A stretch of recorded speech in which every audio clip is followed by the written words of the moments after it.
Assalamualaikum warahmatullahi wabarakatuh. Bismillah, alhamdulillah, wassalatu wassalamu ala rasulillah Muhammad ibn Abdillah wa ala alihi wa sahbihi wa mawala, amma ba'du. Yang pertama yang saya hormati beliau dosen pengampu Makul SPI Sejarah Peradaban Islam. Yang saya hormati yaitu Ibu Siti Fatimatu Zahra, semoga tetap dalam lindungan Allah dan diberikan kesehatan beserta keluarganya, amin ya rabbal alamin. Saya dari kelompok 6 akan menyampaikan tentang sejarah Sayyidina Utsman, peradaban Islam di masa Sayyidina Utsman bin Affan. Nanti akan dilanjut oleh kawan-kawan yang lain. Pertama, ada 4 aspek. Yang pertama, saya akan menceritakan tentang profil Sayyidina Utsman di awal masuk Islam atau di awal masa Islam. Sebelumnya, alangkah baik kita mengenal sosok beliau dulu sebelum menginjak kepada pembahasan beliau masuk Islam itu bagaimana. Yang pertama, Sayyidina Utsman ini nama lengkapnya adalah Utsman bin Affan bin Al-As bin Umayyah bin Abdul Sam bin Abdi Manaf.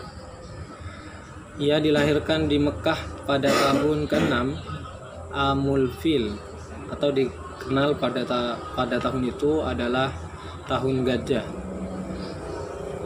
Beliau sekitar 5 tahun lebih muda daripada Nabi Muhammad. Jadi lebih tua Nabi Muhammad 5 tahun ketimbang Sayyidina Utsman. Ayahnya Sayyidina Utsman ini yakni Affan bin Al-As meninggal sebelum periode Islam.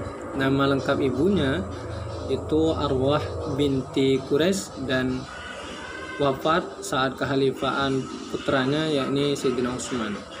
Jadi kalau ibunya sempat Islam, sedangkan ayahnya ini wafat sebelum Sayyidina Utsman Islam. Artinya sebelum adanya Islam gitu ya.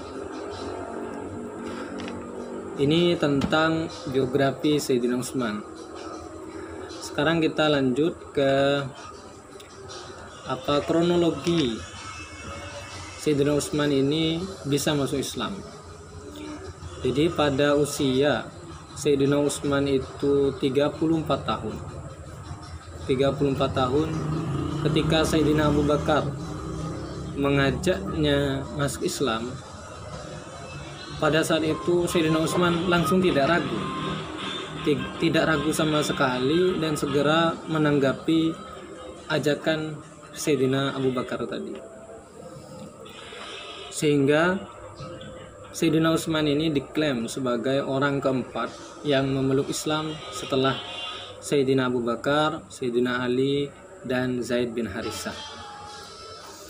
Sayyidina Utsman dan istrinya yakni Sayyidah Ruqayyah yang merupakan putri Nabi, ketika ia sudah masuk Islam, ia pindah ke Ethiopia atau sekarang dikenal dengan Abyssinia bersama dengan 10 pria muslim dan 3 wanita.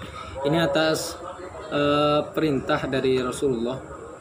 Beberapa orang muslim kemudian bergabung dengan mereka sebagai muhajir, orang yang berhijrah.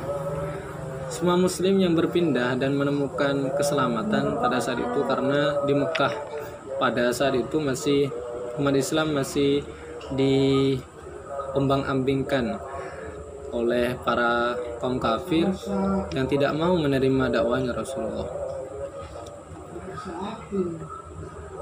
Utsman bin Affan sendiri sudah memiliki kontak bisnis sebetulnya, karena beliau memang pedagang, sehingga saking ahlinya beliau berdagang itu sampai ada semacam kontak bisnis sudah di Ethiopia, sehingga beliau mudah untuk mempraktekkan profesinya sebagai pedagang di sana. Jadi Sayyidina Utsman itu mengenai kronologi beliau masuk Islam itu sangat mudah. Bahkan beliau termasuk as-sabiqun al-awwalun, sahabat yang pertama masuk Islam. Dengan sekedar ajakan Sayyidina Abu Bakar tadi, beliau langsung mencoba mendatangi Rasulullah bersama Sayyidina Abu Bakar dan akhirnya menerima dakwaan Nabi Muhammad SAW. Terima kasih. Hanya itu yang bisa saya sampaikan. Wassalamualaikum warahmatullahi wabarakatuh.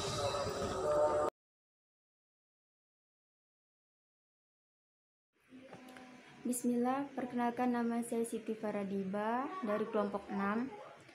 Di sini saya akan menjelaskan tentang sejarah Sayyidina Utsman bin Affan menjadi khalifah. Nama lengkapnya adalah Utsman bin Affan bin Abdul As, Umayyah bin Abdul Syam bin Abdul Manaf. Dengan demikian nasabnya bertemu dengan Nabi Muhammad SAW. Ibunya bernama Arwa binti Khuraif dan Robi'ah. Utsman berasal dari kalangan keluarga yang bisa dibilang strategi sosialnya cukup tinggi. Yang pertama-tama memeluk Islam. Dia memiliki kepribadian yang sangat baik. Bahkan sebelum memeluk Islam, ia sudah terkenal dengan kejujuran dan integrasinya. Utsman mengemban amanah sebagai khalifah umat Islam setelah Umar bin Khattab meninggal dunia akibat ditikam oleh seseorang Majusi bernama Abu Lu'lu'ah. Sejarah Utsman Al-Khamis mengutip riwayat yang terdapat dalam Sahih Bukhari, menyebutkan Al-Kisah yang panjang seputar tentang Umar. Utsman diangkat dan dibaiat oleh kaum muslimin saat itu untuk menjadi khalifah umat Islam sebagaimana yang tercantum dalam kitab As-Sahih At-Tariq yang kemudian dikutip oleh sejarawan Utsman dan dalam bukunya berjudul Hikbah At-Tariq. Sekian materi yang saya sampaikan. Wabillahi taufiq wal hidayah. Wassalamualaikum warahmatullahi wabarakatuh.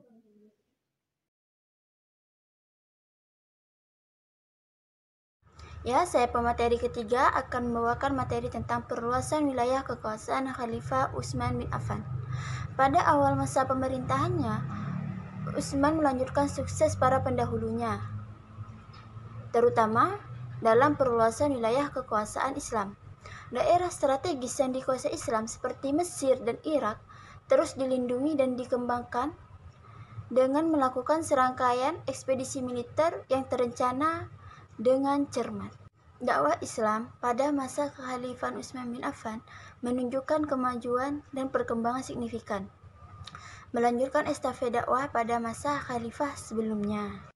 Wilayah dakwah Islam menjangkau perbatasan Aljazair, Barkah dan Tripoli sampai Tunisia. Di sebelah timur laut sampai Transoksiana dan seluruh Persia, serta Baluchistan, Pakistan sekarang, Kabul dan Ghazni. Perluasan wilayah kekuasaan Islam juga dilakukan perluasan ke wilayah Armenia, Tunisia, Cyprus dan Rhodes, dan bagian yang tersisa dari Persia, Transoksiana dan Tiberistan berhasil direbut. Ekspansi Islam pertama berhenti sampai di sini.